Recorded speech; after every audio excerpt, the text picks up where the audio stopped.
Not everything that lasts deserves to. Let that sit for a moment. We were told that real men never quit, that the strongest among us push through anything. Tough it out. Grind harder. Show up no matter what. I believed that for most of my life. And to be fair, it worked for a while. In my 20s and 30s, it made me successful. People respected me. They said I was disciplined, reliable, unshakable. But somewhere in my 40s, I started to feel something else. Not pride, not drive, but wait. I remember sitting in my car one night, late, alone, outside a job I had once begged for. I looked in the rearview mirror, and I didn't recognize the man staring back at me. He looked tired, tense, like someone who had stayed too long at a party that stopped being fun years ago. The strangest part, no one told me to stay. But I did. Why? Because in my mind, quitting meant failure. Letting go meant weakness. And real men don't quit. That's what I had been taught. That's what every locker room poster said. What my coaches drilled into my head. What my father believed to his core. Never give up. Stick it out. Be a man. But here's the thing they never told us. Sometimes, strength isn't holding on. It's letting go. Because not everything that lasts is healthy. Not everything that's familiar is right. And not everything you once wanted still deserves you. I had been maintaining a version of myself that no longer matched the man I had become. At work, I showed up every day, but my heart had left long ago. At home, I played my role, but something inside me had grown quiet. I wasn't miserable, but I wasn't alive either. And that in-between space, not broken, not whole, that's where most men get stuck, especially after 40. You've built a life, a career, a marriage, a name. You've poured time, energy, and years into it. You've made sacrifices, endured storms, held it all together. So when you feel that nudge, that whisper that says, "This isn't it anymore," you shut it down, because walking away feels disrespectful to the man who built it. But what if the real disrespect is forcing that man to stay where he no longer belongs? We talk so much about loyalty, to jobs, to relationships, to paths we chose decades ago. But rarely do we talk about loyalty to ourselves, to who we are now. The truth is, most men don't fear change. They fear dishonoring the past. We tell ourselves, "I can't leave now. I've come too far. Too many people are counting on me." But deep down, we're just scared. Scared that if we end something, we'll lose ourselves. The irony, by staying, we already have. You can't grow if you refuse to release. You can't evolve if you stay addicted to what used to be. You can't start your next chapter if your hands are still clinging to the last one. I wish someone had told me that sooner, because no one teaches men how to end things. We're taught how to build, how to chase, how to conquer, but not how to walk away. So we don't. We overstay. We endure. We shrink quietly. We pretend everything's fine. Until one day, we snap, or burn out, or disappear into some version of ourselves that's nothing like who we were meant to be. And everyone around us is shocked. They say, "I didn't see that coming." But we did. We felt it for years. We just didn't know we were allowed to leave. So let me say something clearly. For the man who's listening, who feels trapped in something that once gave him life, you are allowed to end it. Not recklessly, not out of impulse, but strategically, intentionally, with clarity, with respect, because endings are not failure. They're necessary transitions. They're the brave decision to stop maintaining what no longer grows.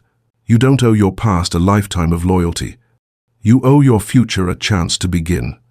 Let me tell you something. No one teaches men. Quitting is emotional. Ending is intentional. There's a big difference. One is reactive. The other is strategic. One is driven by pain.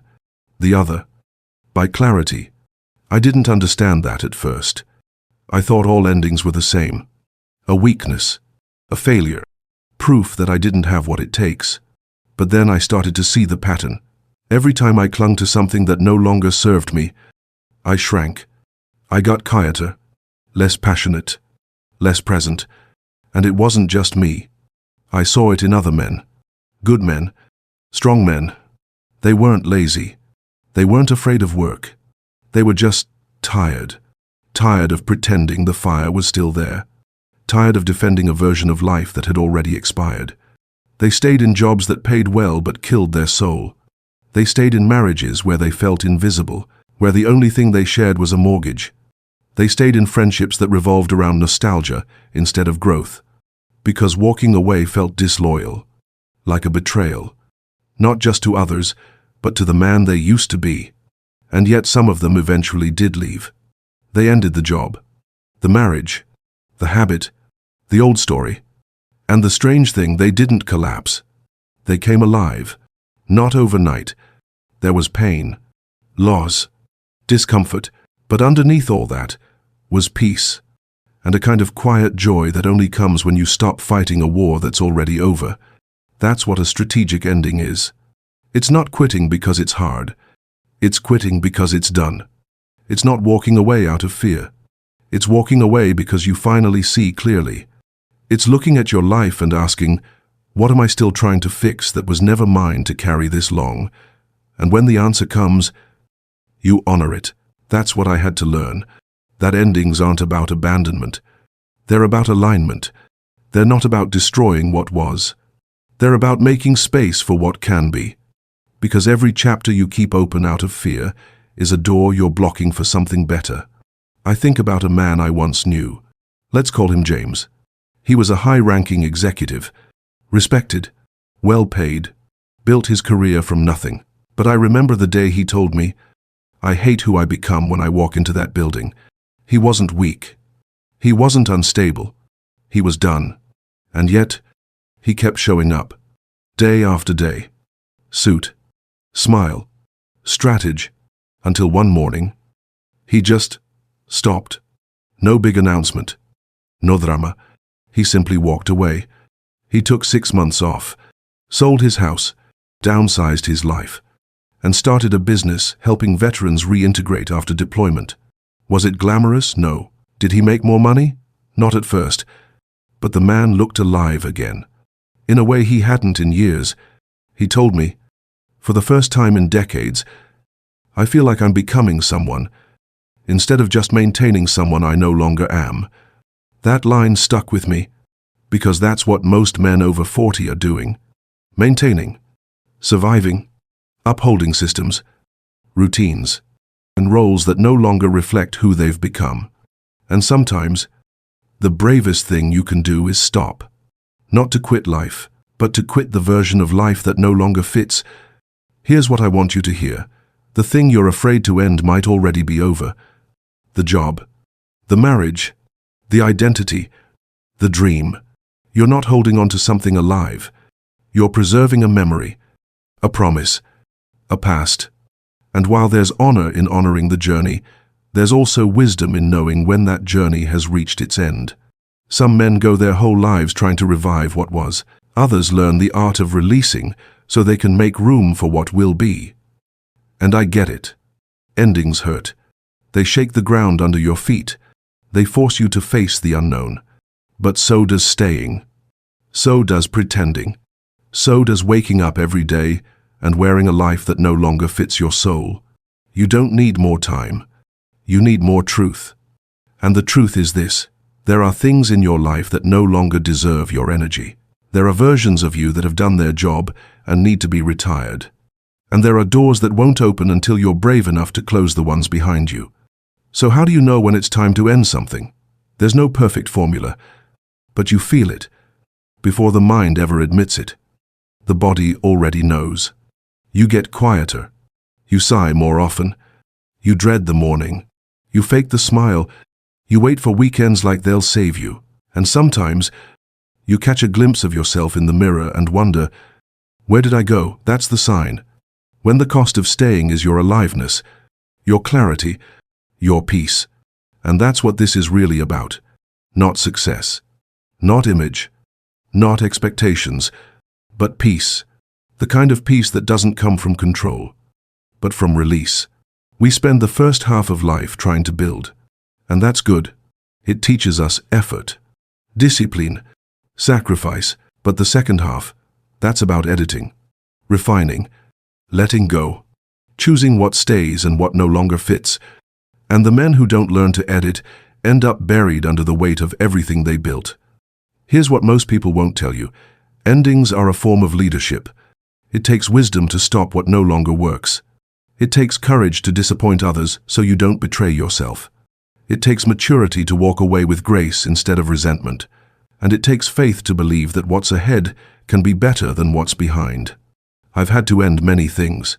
Some by choice, others by force. A role I had outgrown. A relationship that lost its honesty. A version of success that demanded too much and gave too little. Every ending hurt.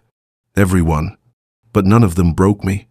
In fact, they revealed the parts of me I had buried under years of performance, duty, and fear. Because that's what endings do. They strip away what's false so something real can take root. Sometimes it's not about becoming someone new. It's about finally allowing yourself to be who you've been all along. You don't owe anyone your exhaustion. You don't owe your younger self eternal loyalty. You don't owe the world a version of you that's dying inside. You owe yourself truth. You owe yourself alignment. You owe yourself freedom. So, if you're in a season where something feels like it's dying, don't panic. Listen. Look closer. Ask better questions. Because some things end not because you failed, but because you grew. And growth always demands release. Release of the old identity, the outdated goals, the agreements you made with life when you were too young to know better. You are not that man anymore. And that's not a loss. That's a beginning. So let me say this as clearly as I can. Winners do quit. They quit the wrong things so they can win at the right ones. They don't cling to what's fading just to prove they're loyal. They walk away so they can be loyal to who they're becoming. They don't chase applause. They follow alignment. Because the real prize is not approval. It's peace. And peace doesn't come from pushing harder. It comes from knowing when to stop. So if you're listening to this, and something inside you is whispering, it's time, listen. You don't have to burn it all down. You don't need to explain yourself to the world. You just need to decide that your life is too valuable to spend one more year pretending. Because the truth is, you already know. You've known for a while, and now you're just deciding to be honest about it. That's not quitting. That's leadership. That's wisdom. That's clarity. That's freedom. And that, my friend, is how your second half begins. If you've ever had to let go of something that no longer served you, drop a comment and say, I choose freedom. Because this space was built for men like you, men who are no longer trying to prove themselves, but to return to themselves.